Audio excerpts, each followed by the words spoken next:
No, the USD230 board to order. Katie, please collect the roll. Mrs. Milius? Here. Is Mr. Ewing on yet? Nope. Okay. Mrs. Sealing? Here. Mr. Hoffman? Here. Mr. Updike? Yes, here. Mrs. Mitchell? Here. And Mr. Anderson?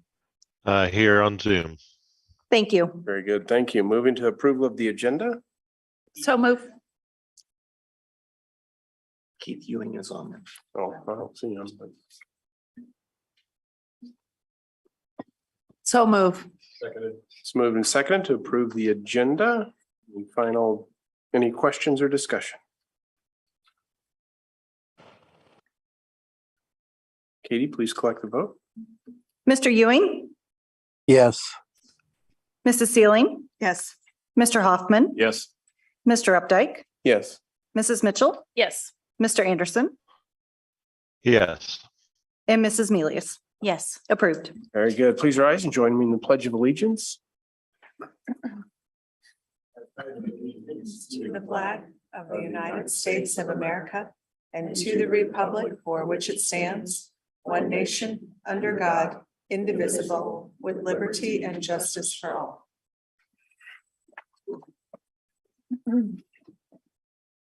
Very good. Thank you.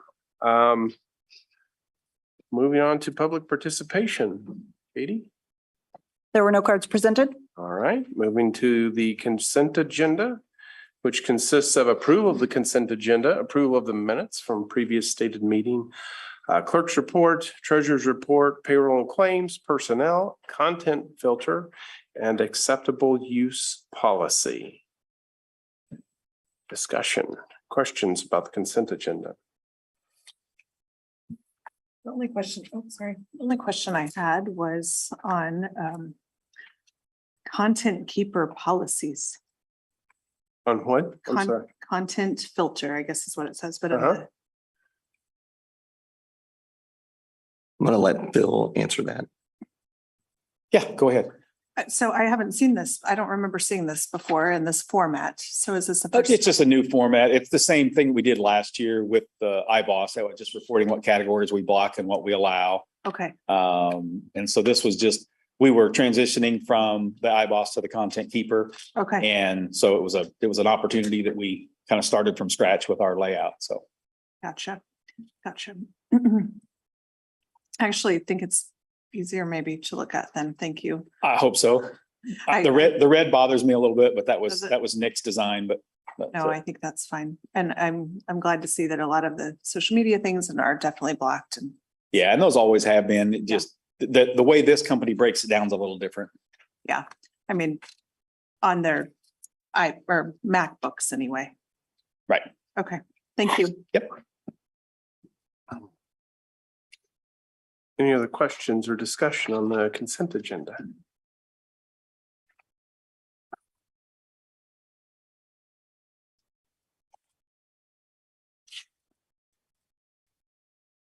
Mr. President, I move for approval of the consent agenda.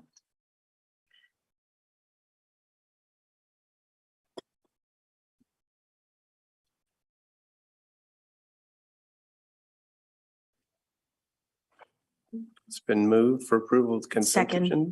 It's moved and seconded for approval of the consent agenda. Any final questions or discussion? Katie, please collect the vote.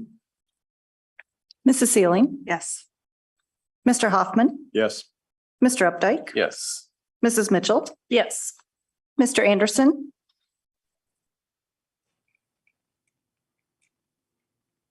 Mr. Anderson? Yes. Mrs. Milius? Yes. And Mr. Ewing? Yes. Approved. Very good. Thank you. Moving on to action items, building handbook revisions. Dr. Burke? Yes, I believe at the last board meeting, it was Remick, or there was a presentation on the handbook. I know that Christopher's done a lot of work on getting that aligned so that our elementaries and middle schools are the same. And with that, it is recommended that the board approve the building handbook revisions as presented. If there's any questions, Christopher is up here to answer those.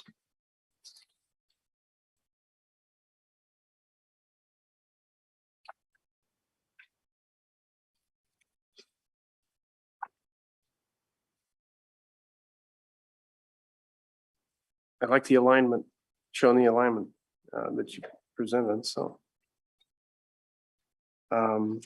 Any questions or discussion? I have a question. So as we were going through earlier, the presentation a couple months ago, there was we found that maybe there were some things that referred to board policy that didn't, was that all researched and fixed?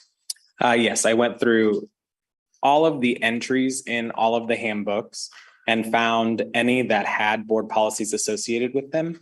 And so now in the handbooks, it'll have the entry title, and then right underneath it, it says BOE policy and then gives the policy number. So all of that is now aligned, and any language that wasn't necessarily well aligned, I cleaned up to match what it said in the board policy.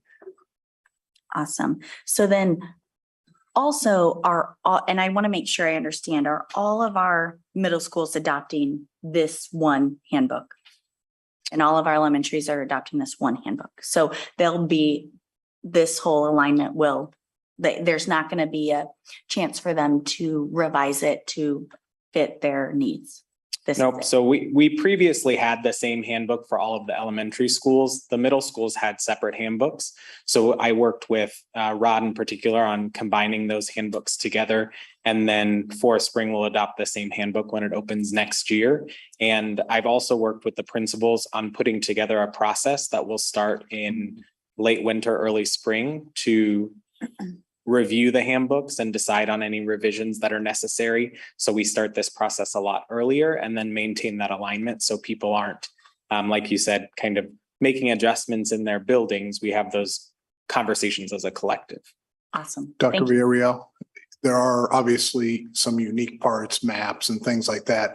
Are those now in an appendix? Is that what you told me you had put all those in? So the main handbook part looks the same, but the appendices has all the areas that could be a little different, unique to the building. Yep. And the Perfect. biggest part of that is the map, the school map, and then their traffic patterns.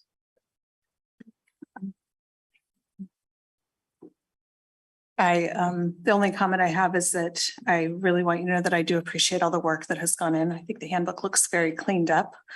So the only reason, just for the record, that I'll be voting no on this is because of the cell phone policy, with the almost 75% of parents saying it was distracting and 72% of teachers by survey saying that they wanted a more restricted. I just feel like if I'm representing the people that have contacted me, I can't vote yes for that. So.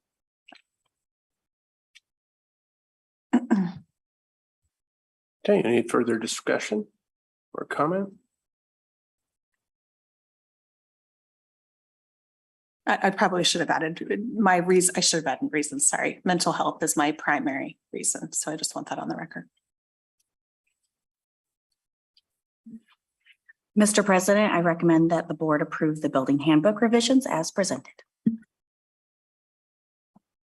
Second. It's moved and seconded to approve the handbook revisions as presented. Any final discussion or comment?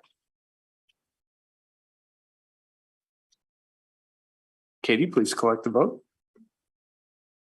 Mr. Hoffman, Yes. Mr. Updike, Yes. Mrs. Mitchell, Yes. Mr. Anderson, Yes. Mrs. Milius, Yes. Mr. Ewing, Yes. Mrs. Sealing. No. Moved on to our next action item is property insurance and workers' compensation. Dr. Burke. Yes, I believe Jay Hastert was here last week with EMC. And probably the biggest difference is that they're asking us to, in order to get a $13,000 premium savings, that we move to the $75,000 deductible.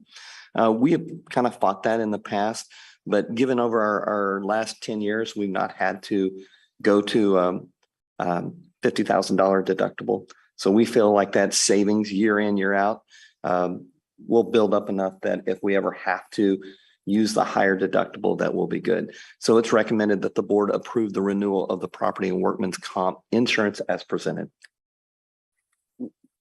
Including the $75,000 deductible. Yes, sir. That's okay. What was the payoff? I didn't sit down and do the math on that. How many About years? 2 years. 2 years? Yeah. Isn't it, Doug? Sorry. 2 years, yeah. Yeah, We 2 do a years it pretty- pays off, and remember, we've been almost 10 years and we've had one time we've had to use it. So right now, if we had this the last 10 years, we'd be 5 times ahead And then if you did have a claim, you'll break even again in 2 more years. in 2 more years. Now, you could don't have, another one. you could have 3 in a row and, Right. but right now, the risk would tell you that it's a good risk. They're going to do their best not to have any claims. Yeah, Doug, you weren't here at the last meeting. You don't have any reservations about that? Yeah, okay. To me, this was a no-brainer. Yep. Do we need to increase any sort of reserve as we increase our deductible?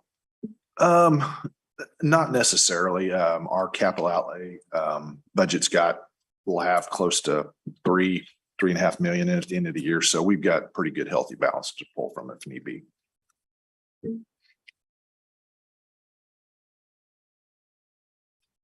Any additional discussion or comments on our insurance proposal? Mr. President, I move that we approve the renewal of property and workman's compensation insurance as presented. Let's second the motion. It's moved and seconded to approve the insurance premium and policy as presented. Any final comments or questions? Katie, please collect the vote. Mr. Updike, Yes. Mrs. Mitchell, Yes. Mr. Anderson, Yes. Mrs. Milius, Yes. Mr. Ewing, Yes. Mrs. Sealing, Yes. and Mr. Hoffman. Yes. Approved. All right, very good. My agenda. Moving on to our third 6.03 review district calendar options for 23-24. Yes, the 3 calendar options were sent to the Superintendent's Advisory Council. Katie does an incredible amount of work on this, so I want to make sure we give her credit for that. They were asked to discuss, go back, get feedback, and then present it back. The board is asked to approve option A as it's chosen by the vote of the Superintendent's Advisory Council. And there was where there was a strong preference for. Yes, it was the preference by 75%, which typically it's closer to a 50-50. So Okay, kind of like Doug's deal earlier, kind of a no-brainer. If 75% of them prefer it. very good. Any questions or discussion on the calendar options?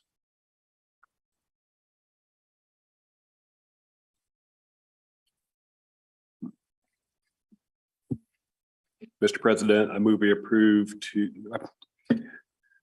approve option A on the calendar for 23-24. Yeah. Yes.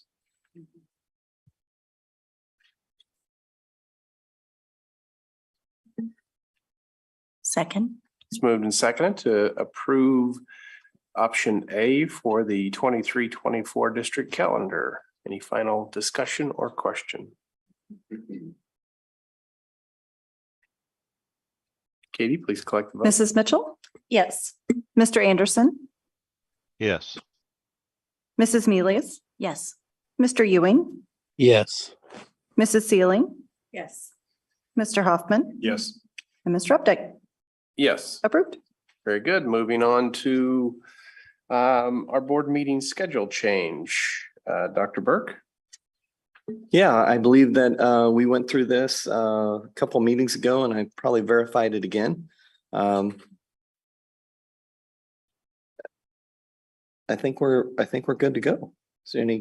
Is this the one that we might? Yeah, this is the change to 6 o'clock start time to go over the expectations for new superintendent. July 25th. Yes. Any questions or discussion, comments? I might add that that's actually not what this one is. We approved that last meeting. This is the change that Doug Schwinn requested due to the R&R hearing. Yeah. Okay, that's why I was pausing. Yeah. Because it hasn't been a discussion, so that's why there's a little bit of confusion, but that's what this is for, is that R&R hearing. Oh, So, okay. so that the public understands, the state of Kansas used to have, by the time that we did we did the budget that had to be done by July 25th, August. or it was July 25th and then it got moved to August 20. Am I saying that wrong? What did Last it year used to got be? moved from August 25th to September Okay. 25th. So it got moved a month. When we put this schedule together, we were off the old schedule. So we did have to make one adjustment on there beyond the 6 o'clock meeting. So I believe as I pull it up again, September 12th. September 12th. the will be September R&R 12th hearing. is a change for the R&R. Yes. Thank you, Katie. Sure. Everything budget related got slid 2 weeks later. Is this an action item or not? It is an action item. Yes. Yeah.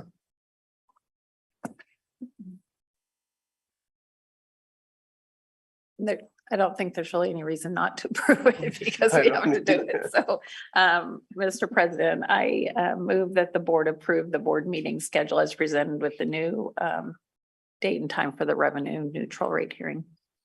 Second, the motion's moved and second to adopt the board meeting schedule change for the September 12th meeting for revenue neutral review meeting. Any final comment or question? Katie, please collect the vote. Mr. Anderson, Yes. Mrs. Milius, Yes. Mr. Ewing, Yes. Mrs. Sealing, Yes. Mr. Hoffman, Yes. Mr. Updike, Yes, and Mrs. Mitchell. Yes. Approved. very good. Thank you. Moving on to discussion items. Strategic plan update, KISA process review, and Spring Hill High School pathways. Dr. Burke? Yes, Mr. Updike. I believe at the last meeting, Dr. Smith and Dr. Villarreal did a presentation on these three areas. My understanding is that there was a lot of information thrown at you very quickly. And so they asked, we knew that Dr. Smith wouldn't be here, but we asked that if there were any questions to go ahead and send those ahead, then we could present and answer those questions tonight. My understanding from Dr. Villarreal, we did not receive any, but at this point, we will still answer any questions that you might have about the strategic plan update, the KISA process review, or the Spring Hill High School pathways.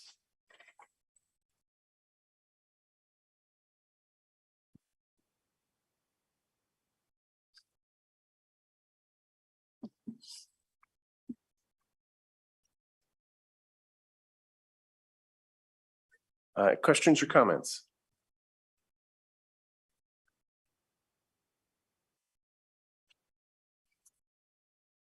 All right, hearing none, we'll move on to policy updates. Dr. Burke?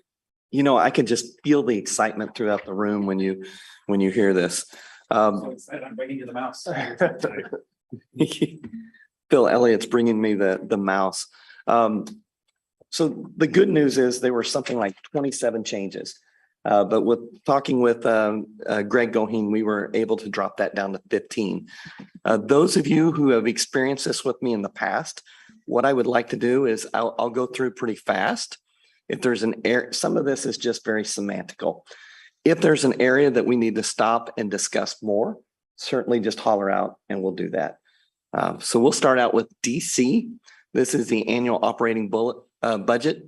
The big part of this is there's the state of Kansas has come in and made some changes to the needs assessment. And actually when we get, I'm sorry, that is DC and I hit the wrong one. So DB is where we should be. But I tell you what, since DC tells you more about what DB is talking about, let's just jump to DC and then I'll come back. Okay.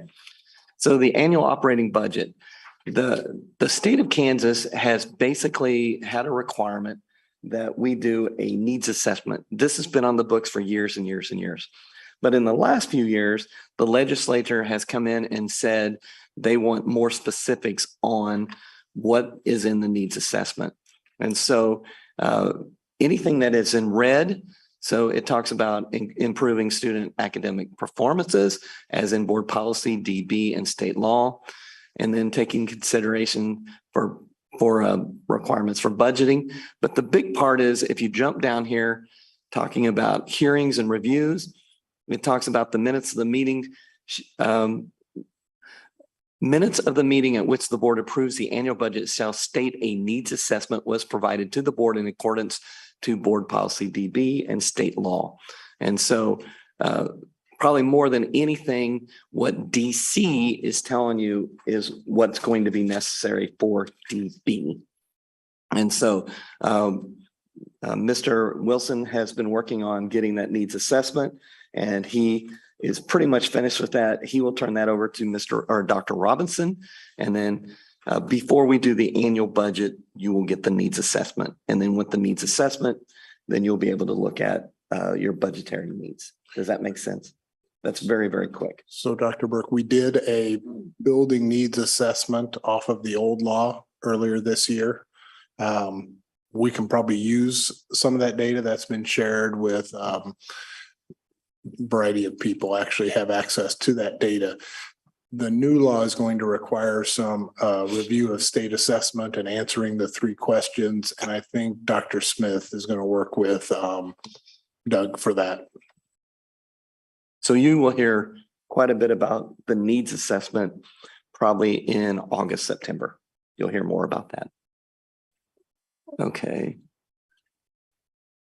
So I'm going to try to now go back to DB, and this is the budget planning. Again, policy was revised to specify districts shall conduct an assessment of educational needs. And this is the needs assessment of what that does. It talks about there's 3 main parts of the need assessment. The barriers that we need to overcome so that all students achieve proficiency, any budget actions, including but not limited to how we can meet those needs, and then the amount of time that the board estimates it will take for all students to achieve proficiency. Now, this is a gotcha, and I'm going to be very political for a minute. So that is like saying to you in your jobs, when are you going to be 100% efficient?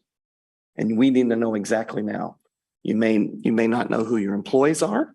You may not know what your budget is, but you tell us when you're going to be 100% efficient. And that's part of the problem with the needs assessment when it asks you when all students will achieve proficiency. Because the thing is, we don't know who's going to move in.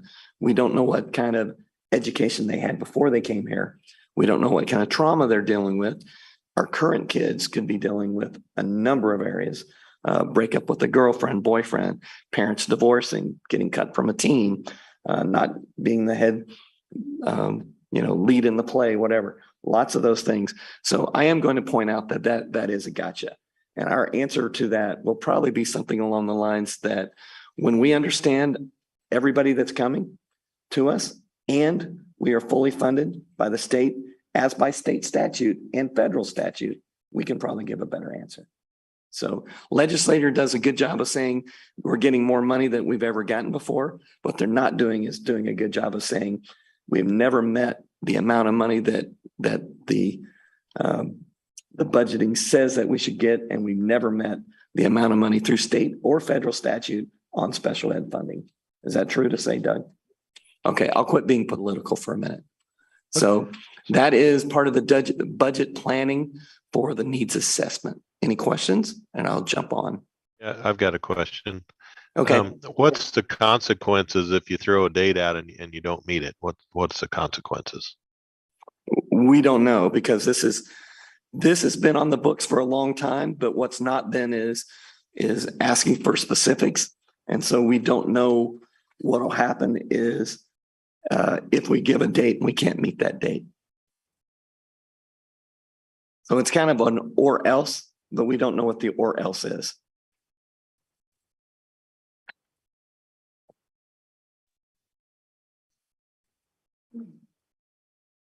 Other question? Okay, I'm going to jump on over to EBA.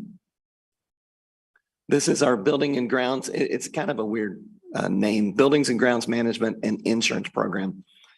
Basically, what's happening is the state of Kansas is giving us the ability to send kids to go work, let's say at a bank, or to go work in an auto shop.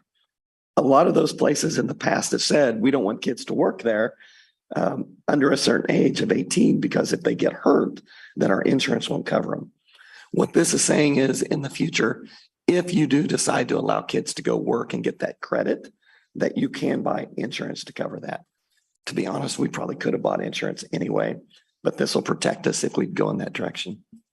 I'm going to take a big drink of water so I don't sound so much like a frog.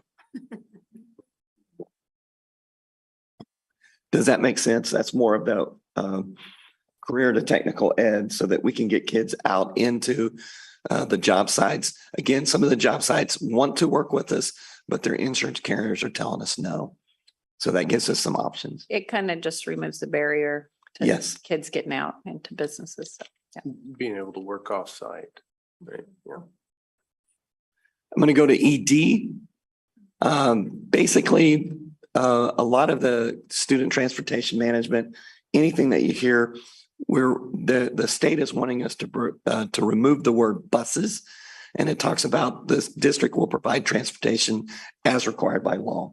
Because we do have some vans, we do have some Suburbans. There is another policy that'll come up that we can actually pay parents to carry kids. Brad has something to add to that. Yeah, this is due to a state change in the statute.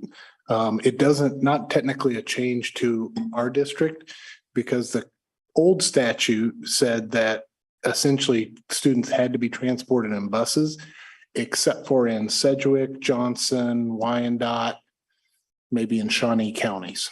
Well, now they've said across the state. So like what we do with our Suburbans, now every district has that. So KSB had to update the policy.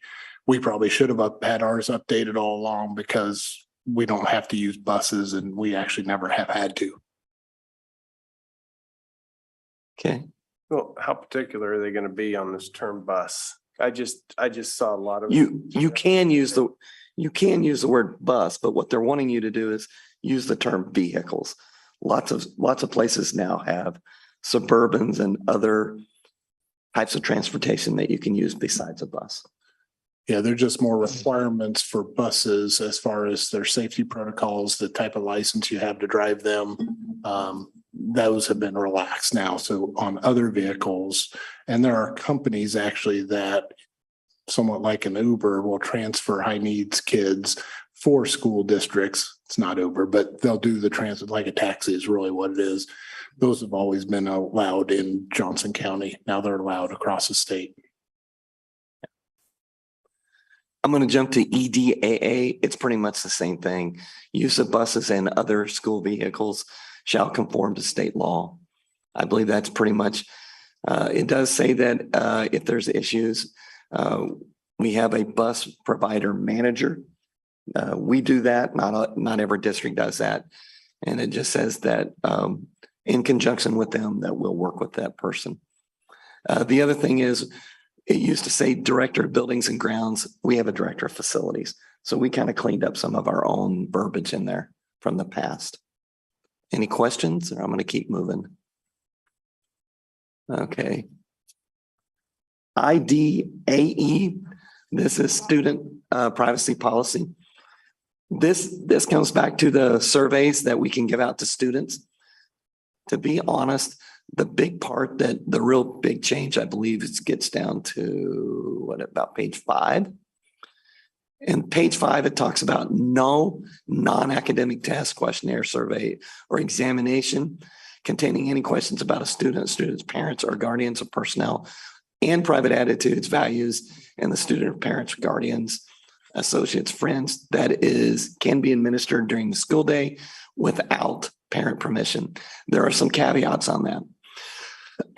We can't just do this at the beginning of the year.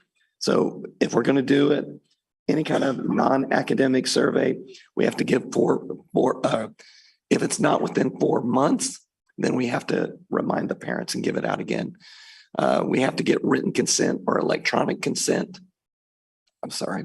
All of a sudden this is moving, and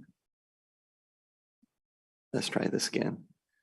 And I believe also that there's some other parts of that. In the advanced notification to a parent or guardian must include a copy of the test, questionnaire, survey, information on how they may provide written consent, the name of the company or entity that produces it, whether the school will receive or maintain resulting data, and an explanation of how that data intends to be used. And then it talks about written consent in a timely manner. So this is all based on a new state law. And so again, it's talking about non-academic tests. So, but we have to give that 4 months notice if it's beyond the first of the year. The only question I have on that is, in the past, we could put something out to the parents that they could opt out. So now this is, they will need to opt in. Pretty much, yes. That's a good thing. Okay. And this would cover some surveys like that Communities That Care survey we used to give, or maybe still do. That would be correct, Mr. Anderson. That's exactly what I was referring to. Too. Yep. Yes. Yep. And Mr. Anderson, it will definitely do communities that care. I think that may have even been the impetus. We are still looking to see whether it will cover the My Sabers that Dr. Smith talked about that we give students 3 times a year, which is social emotional, but it's a survey to kids. So there may have to be a parent opt-in for that each time before it's administered as well, but they're looking into that. It sounds like it could be, because that's not necessarily educational. It depends on how they define educational. Gotcha. Yes. Yep. The reason there's a question is part of the social emotional is required by the state. So we're trying to figure out, we're trying to get a directive on them on that particular. And you'll hear more about that. Questions about IDAE? IF, this is textbooks, instructional materials, and media centers. Basically, it comes down to challenges.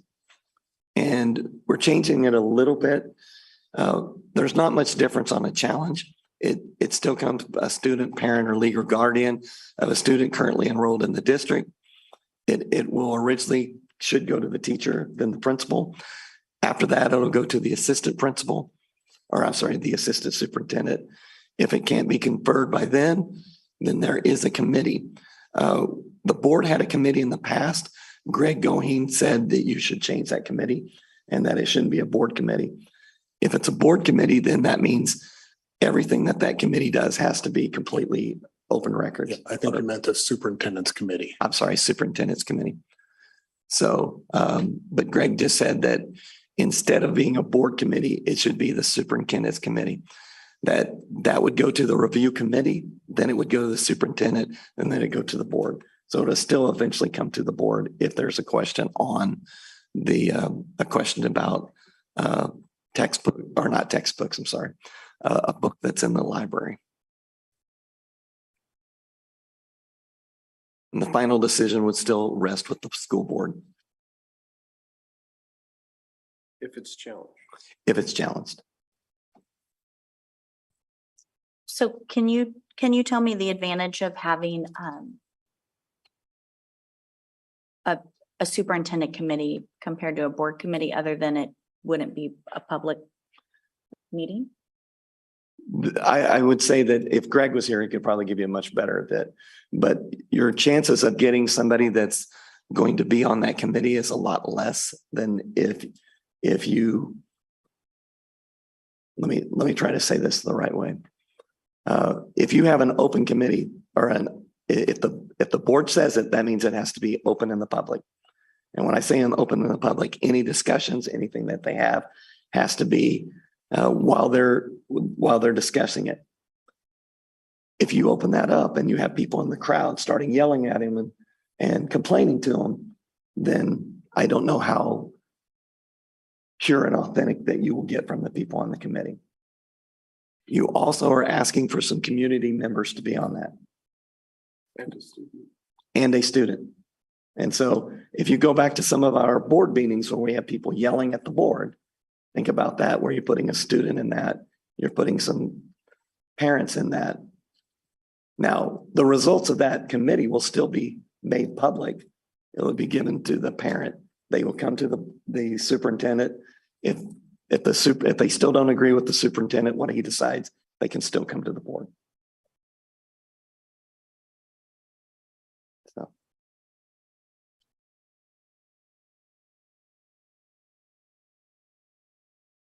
I don't know that any other districts have, according to Greg Goheen, have board committees. They have superintendent's committees.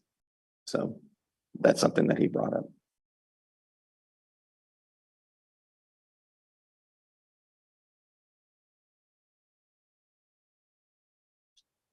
IIA, these are performance-based credits.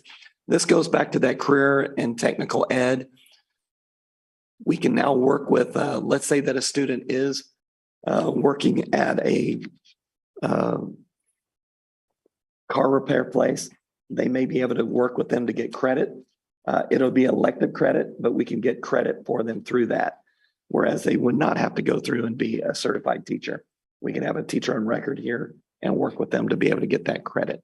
That's pretty much what this, when it talks about alternative educational opportunities with sponsoring entities, that's what it's talking about. All right, ING. Those of you who've been around a long time know that this is near and dear to my heart. Service animals in the schools. I've never had a problem with service animals in the schools or on school property. I do have a problem with some of the other animals that are deemed service animals, because a therapy animal or some of these other animals are comfort animals really don't have a place in school because they don't have much of a required training for that. So what this does is it specifically talks about service animals are permitted in the school and on school property according with applicable law. We've allowed it in the past, but it does shut down somebody that's showing up with a therapy animal. Do we currently have anyone with a service animal? I don't believe so. I don't believe we have anybody. But this includes like the public coming to events and stuff Yes. too, correct? Yes. So there are on occasion somebody comes to it. Oh, I'm sorry. Yes. You know, a I sporting thought when you event. said, do we have a student? Yeah. We don't have a student that I know of, but we do have some people in the community that do have service animals. And they come. Yeah. That's happened before. Yeah, And I mean, it's probably something that we're gonna have to look at. probably enforce a little bit better. Yeah, because there are just in general, more and more people showing up with animals to places. The thing you're going to run into is one of those animals that somebody is saying is a service animal is when they bite somebody, the liability then falls on the school district because you allowed it in. So we need to be careful about that. Thank you. All right, JBC enrollment revised.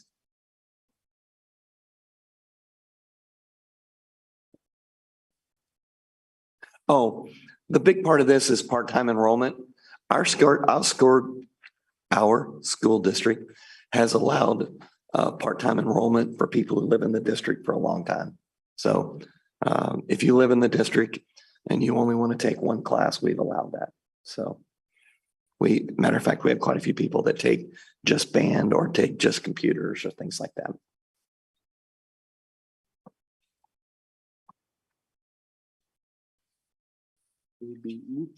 JBE truancy. I'm not 100% sure what this one is all about. It just talks about that adult learners. We have adult learners in our virtual school, but we really don't have adult learners in person. But it does talk about anybody that's obtained a high school diploma, general education, GED, or any other credential. Basically, they do not have to follow the truancy. Especially, and there, you also have some students that may get arrested and in jail. And if they're in jail, they can't really be prosecuted for truancy. It doesn't make a lot of sense. So we really don't have very many adults that fit into that category. But if we did, then the truancy laws are not the same for them.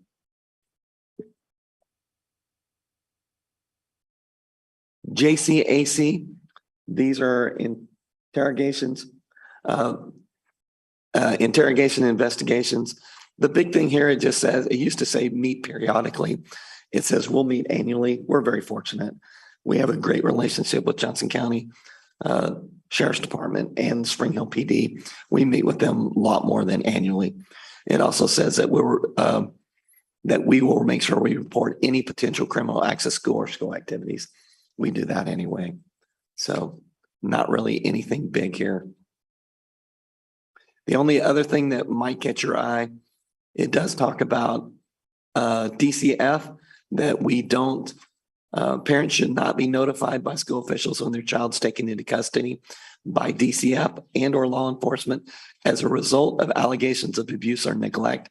They added the sentence, and there is reason to believe sharing the information may lead to harm of the child or others. So that's really not a change. It's just additional information on there.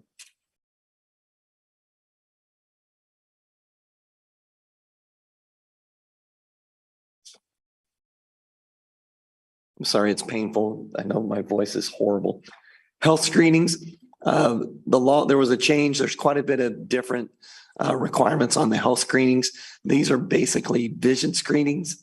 The big part of this is annually every child participate in IDEA, has to have that at least once a year. Anybody that's new to the district has to have that. And then it specifies when we do it. Year 1, year 2, year 3, year 5, year 7, and year 10. And so you have vision screenings, and then you also have hearing screenings. There is still a dental screening, but we do not have to do a dental screening by a dental official. We can offer it to parents, but we do not have to. It is not a requirement. But that has been a change in law about the screenings.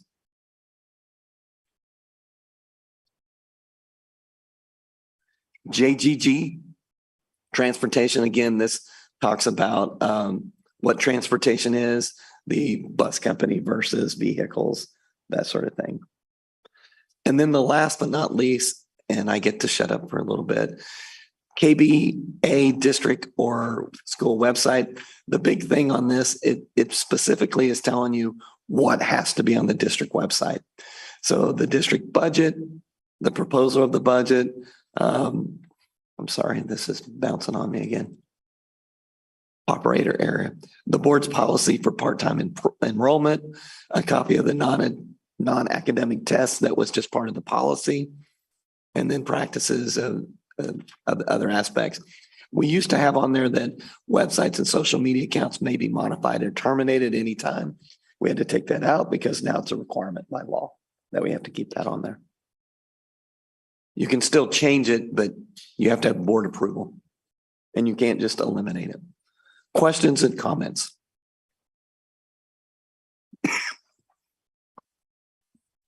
Thank you for the synopsis. Dr. Luttrell will get to go through all this with you for action items in 2 weeks. He's very excited. That was what I was going to ask. We'll bring these back for action items. Dr. Luttrell will bring it back in 2 weeks.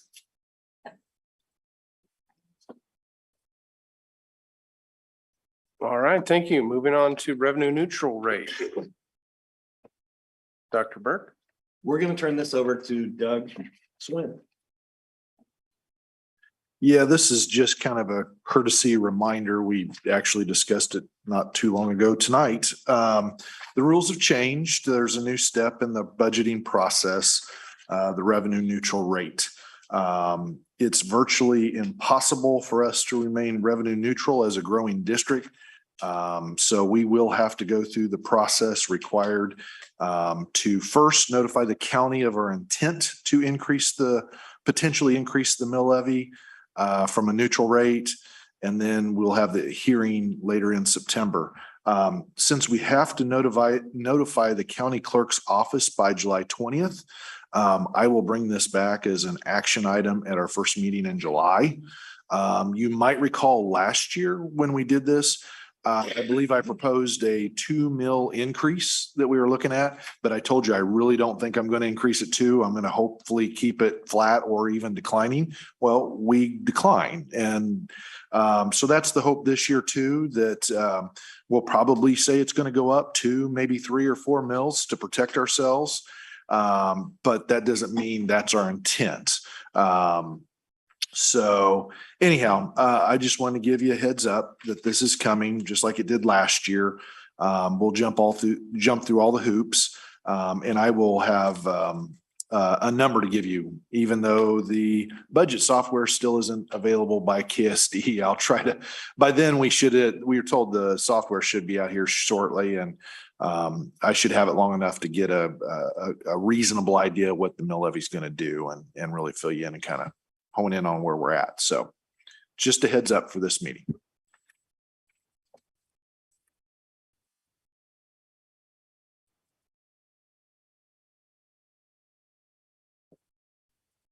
All right, very good. Thank you. Site council positions for next school year, Dr. Burke. Yeah, this is something, again, I'm going to give Katie credit. Katie was putting this together. These are the people that are potentially going to be on the site councils for next year. This is not for the board members yet. You will do this in the organizational meeting in 2 weeks. You'll designate which of you are on which site councils. These are just the members that the schools have designated for the site councils. I do have one question, and I apologize. This is my, not necessarily error, but oversight. I still had on my list as Jason Winbolt was doing Insight. Have any of you been attending any of the Insight site councils?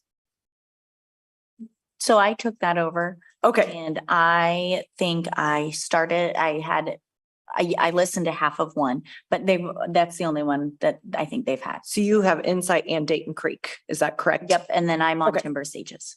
Perfect. parent. As a parent, then that's okay. That, and I had all of that. I just wanted to make sure who our representative currently was at Insight. All right, thank you. Any other discussion on site councils? Moving on to engagement report, Dr. Burke. Yeah, we wanted to end on a very positive note. And so Dr. Villarreal is coming up here to give you an update on the engagement report.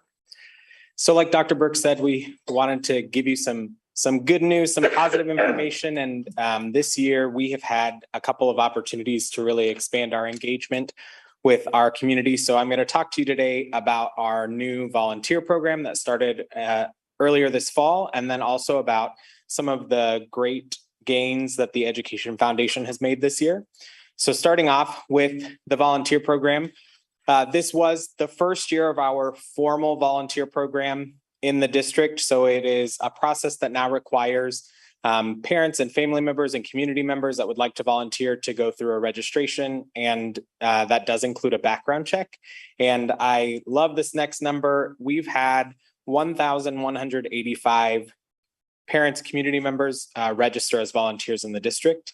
So that's been a great asset to our schools.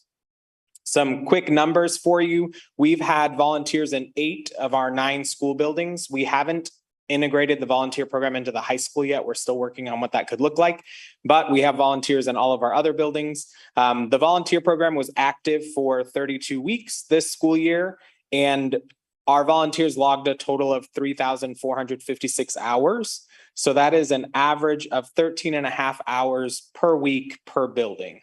So a lot of volunteers actively engaging with our schools, which is fantastic. I reached out to our buildings and I just asked them, what do you think the most critical benefits of the program are? And one respondent said having volunteers builds stronger family and community relationships, and that sentiment was echoed in several of the responses. Another said our students benefit from having positive adult role models. And then I always like to ask for the good and the bad. So I said, what ways can we improve the volunteer program? And one of the first responses that came into that question said that it's already vastly improved from years past. So that was a great compliment to the program. They asked if we could make it so right now we have Secure Volunteer that provides them volunteer identification cards. So when they come into the building, they have to show that volunteer identification card. At the end of the school year, actually, the supplier that provides Secure Volunteer with those identification cards was out. So we weren't able to provide volunteers at the end of the school year with those ID cards. So we actually addressed this where the input said, make it so we can look up the volunteer's name instead of having them show the card.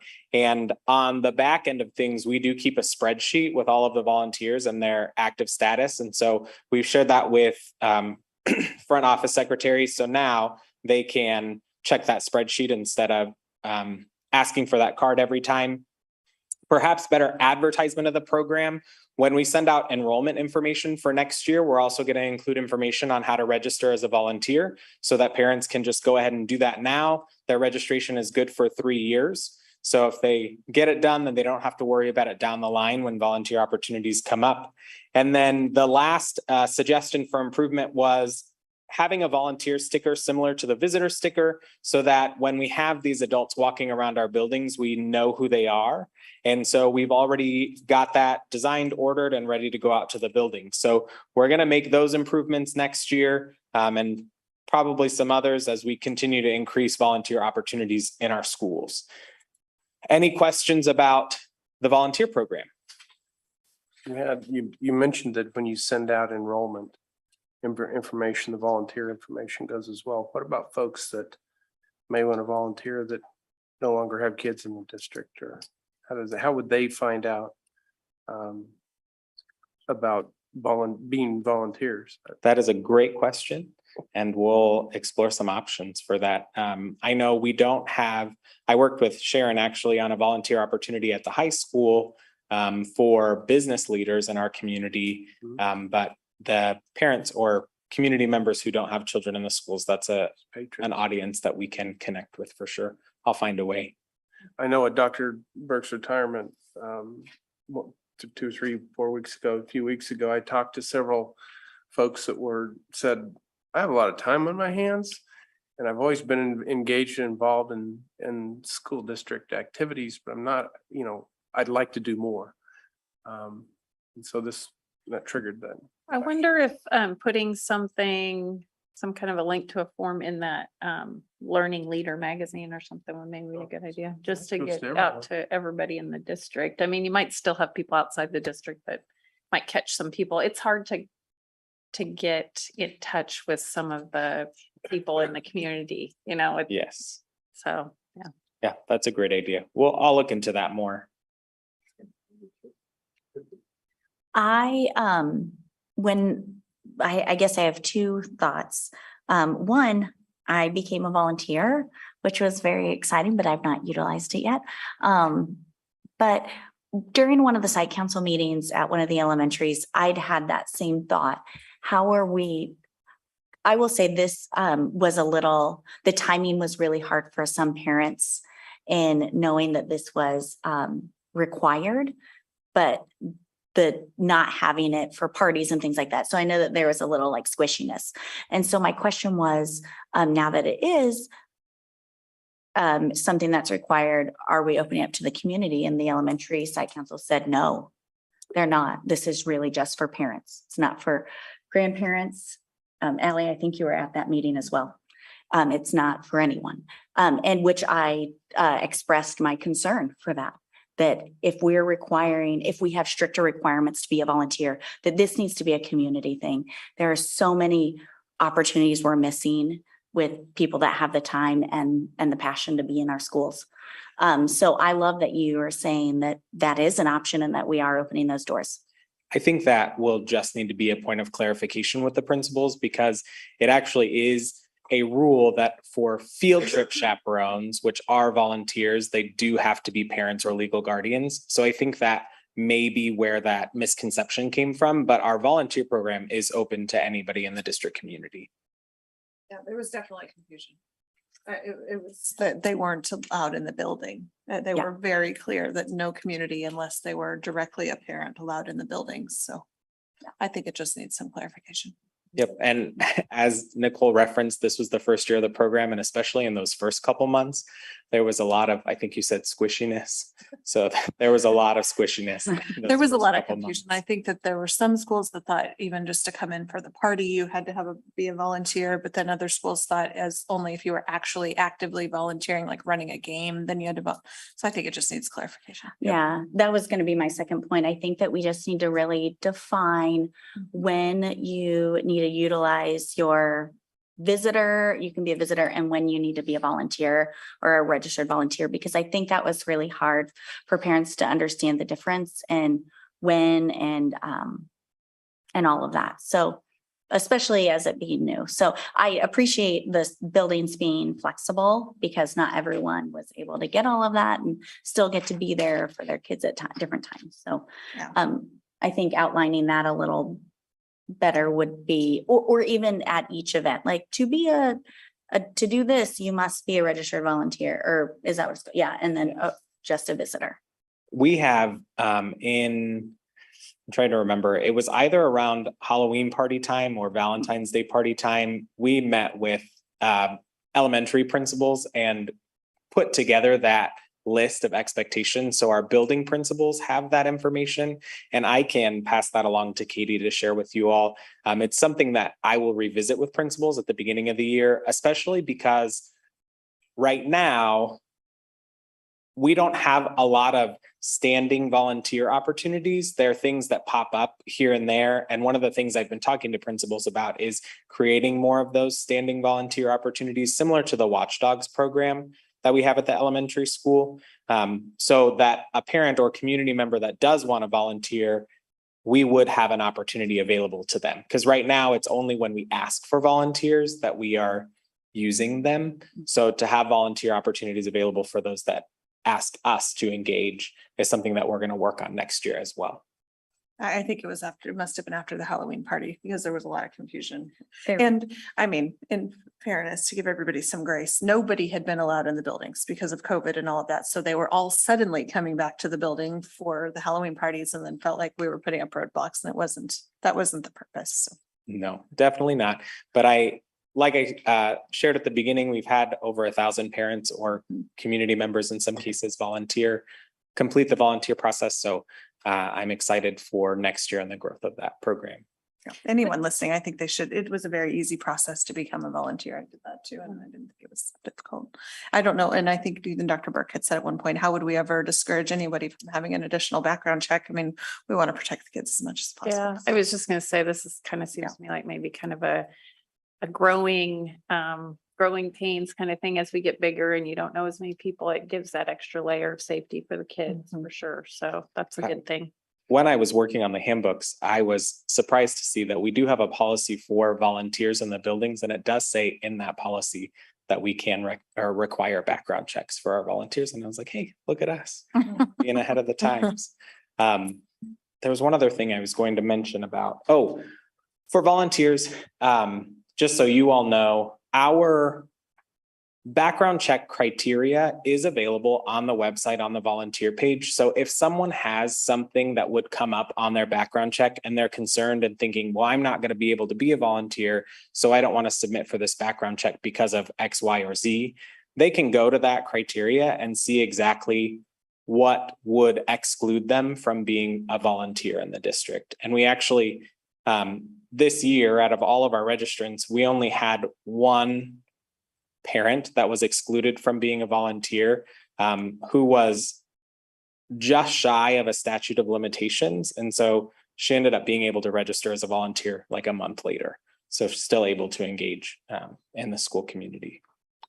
So that is on the volunteer page on the website. Yeah, I want to compliment Christopher for taking this on, because when he first brought this to me, I said, you are about to engage in a sticky wicket, because, at some point, we have to have safety and security, but then you still have that small town, well, everybody knows me, blah, blah, blah. And then you have a school shooting, and then the safety needs to go up. And so I think growing pains is a really good word. And so people need to understand we're just trying to keep your kids safe, and it's not personal. And so, but on the other side is the background checks are there for a purpose. And there are some people that shouldn't be coming to schools and volunteering. So as much as we want to encourage our parents, we also want to discourage people that should not be working with kids. So while we're talking about that, how do we prevent that? Like, let's say they don't pass the background check and really for a valid reason, and maybe they shouldn't be in our schools. How do we keep them from just being a visitor? We have, so in the background check system, it would flag anyone that has anything on their background check as corporate review.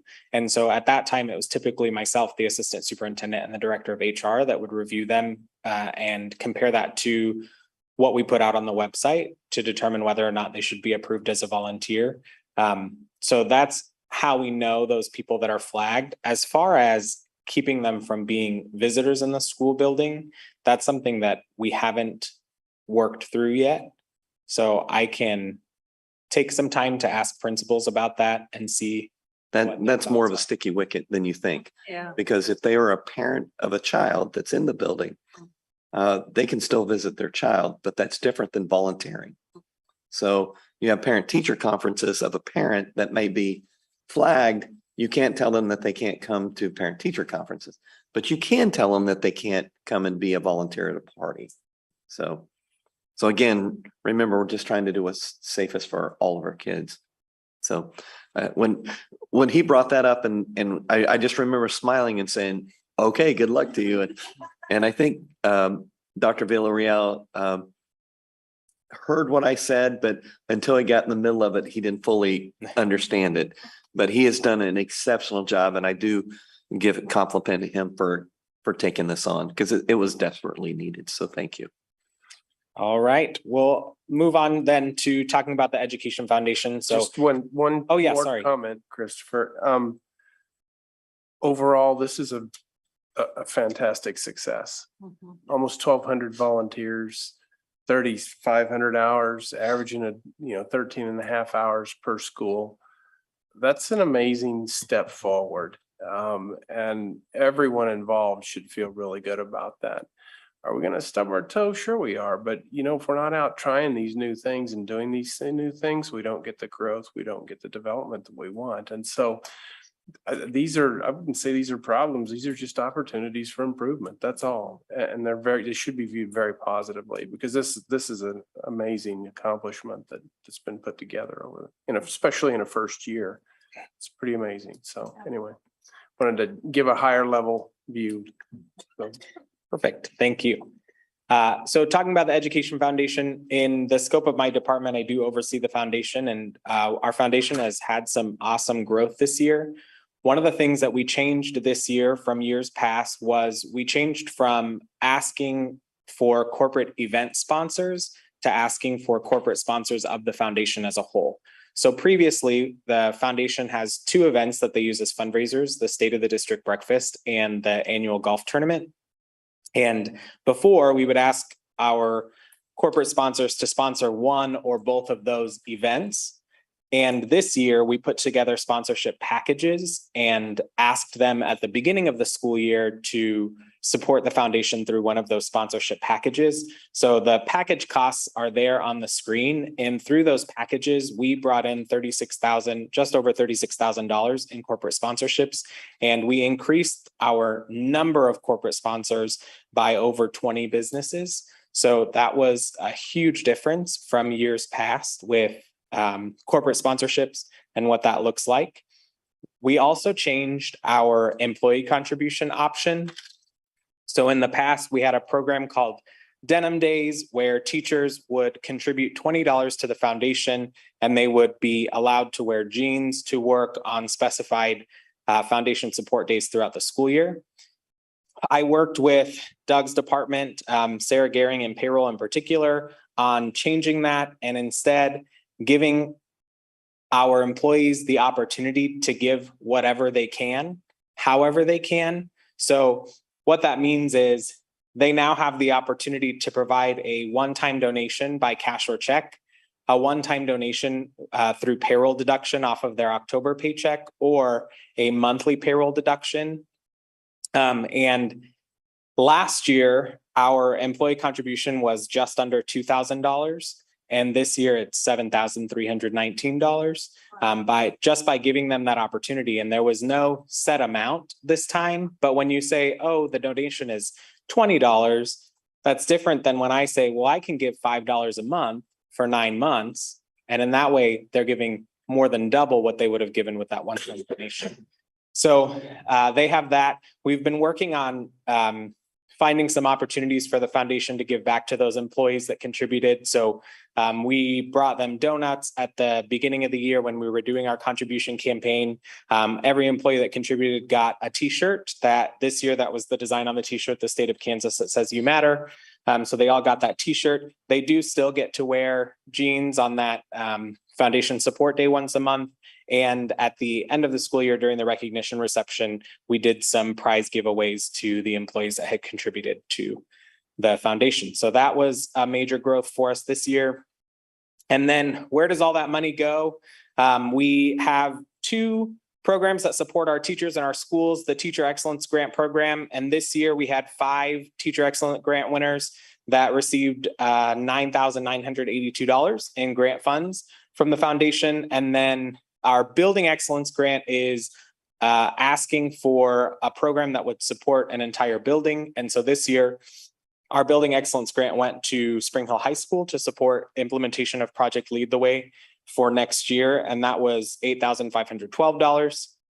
And then, of course, we support our students through scholarship programs. So College Now scholarships are opportunities where the foundation pays the tuition for students who are enrolled in College Now courses at the high school. And last year we gave out $1,500, which covers tuition for about 5 students. We're looking at expanding that for next year. And then our chef scholarships, which are given out at the golf tournament. That photo there is a photo of our recipients this year. We give out 11 $1,500 scholarships to graduating seniors based on their community service efforts. And one other thing that didn't get included because I didn't have the numbers at the time when I put this presentation together, but our golf tournament is our biggest fundraiser of the year. Our previous record for the fundraiser for profit from the golf tournament was just over $19,000. And this year's golf tournament had a profit of just under $27,000. So big changes with the foundation, but it's having some big results. So we hope to continue that movement in the future. Any questions about the foundation?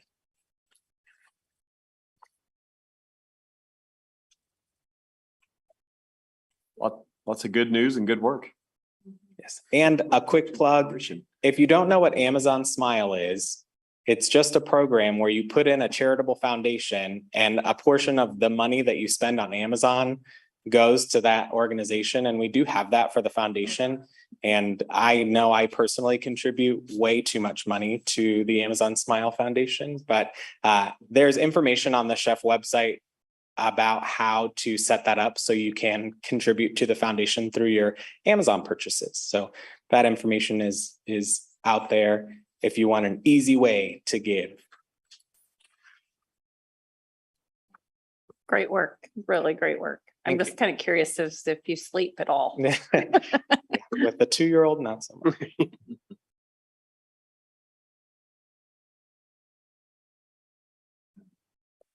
Executive session, you need about 15 minutes. You could say not more than 30. It shouldn't take that long. Before we go into executive session, I do want to make a few comments. This is Dr. Burke's last board meeting and at Spring Hill USD 230. And I just wanted to say that I've appreciated working with you over the last 11 years as my term on the board, 7 years as a superintendent. One thing that's always that I've always been grateful for is, regardless of the storm, regardless of what's going on, you've always held what's best for students in the highest regard. It's always been a priority. I think all districts and all upcoming superintendents can learn that from you. I think it's really important that we keep laser focused on that, and you've kept that, and you've done it with integrity and honor. So I appreciate that, and wish you absolute success and the best in the future. Thank you. Thank you. So I'd give you a standing ovation. People here, but. Oh, thank you. Don't need that.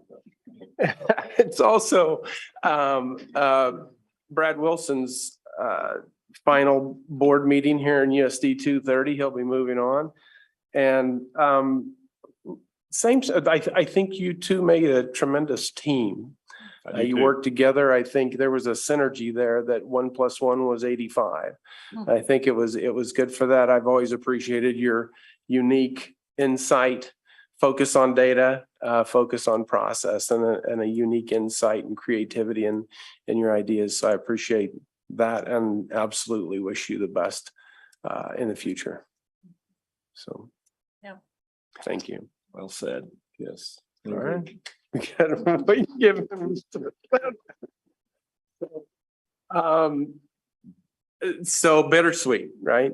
Exciting opportunities in the future that we're all looking forward to. So with that, I'd say we need to go to an executive session.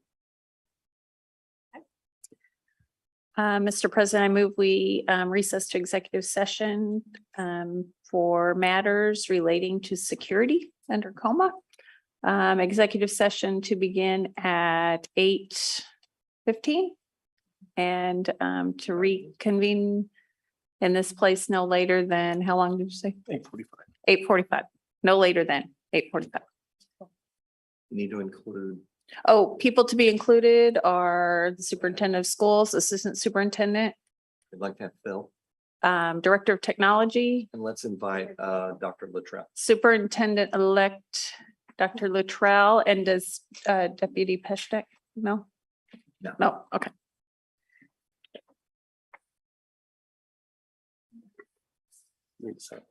Oh, second the motion. Moved and seconded, moved to executive session for the purpose of discussion of security under coma. Katie, please collect the vote. Mrs. Melius, Yes. Mr. Ewing, Yes. Mrs. Sealing. Yes. Mr. Hoffman, Yes. Mr. Updike, Yes. Mrs. Mitchell, Yes. and Mr. Anderson. Yes. Very good. Approved. And you're going to move them in, Phil? Thank you.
Kenny, you got any good books for me to read?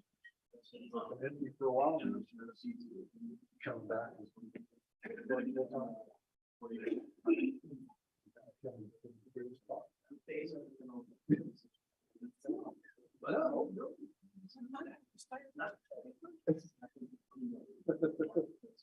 You don't want to come back and do the. Not in that role. Okay. Oh.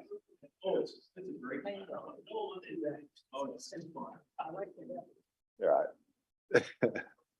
So. Yeah, I'm shocked. So, hey, you too. We'll see you.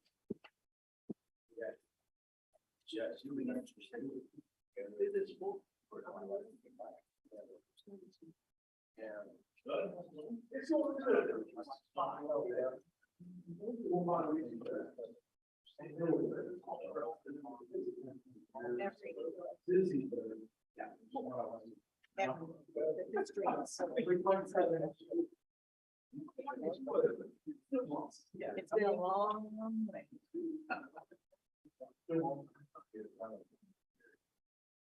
Yeah. Enjoy. Oh, yeah. But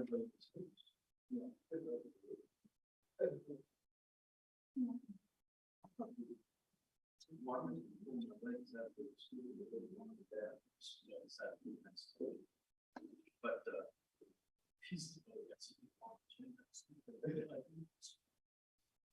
one who said that it's not a power. It's not a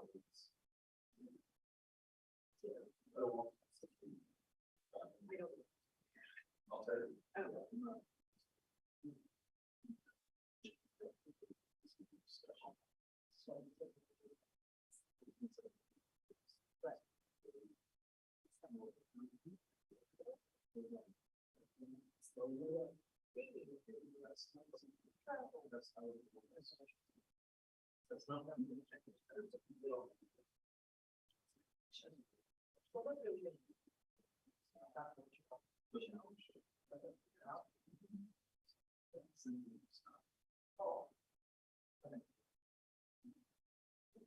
All passes.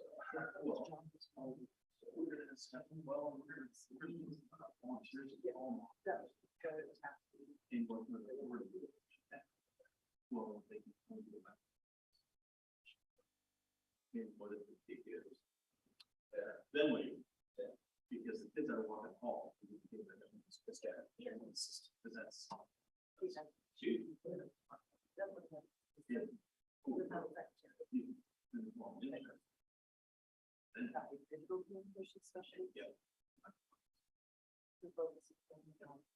And then it's obviously the website, social student. And then that's what we're showing.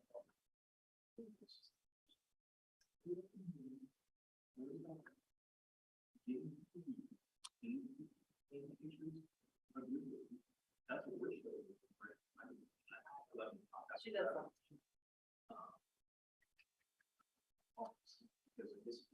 Somehow she's another communications.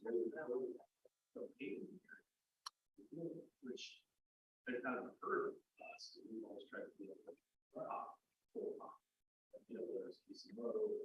I don't know how to change that.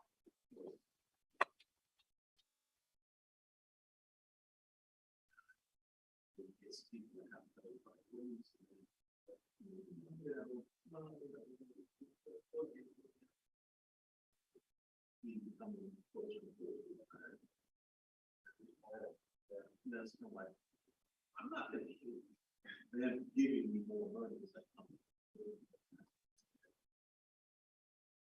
Obviously not.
But I mean, we know how much. Well, I'm here now. I might as well watch you finish.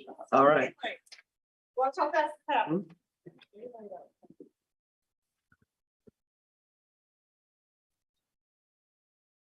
We're adjourned. Wow.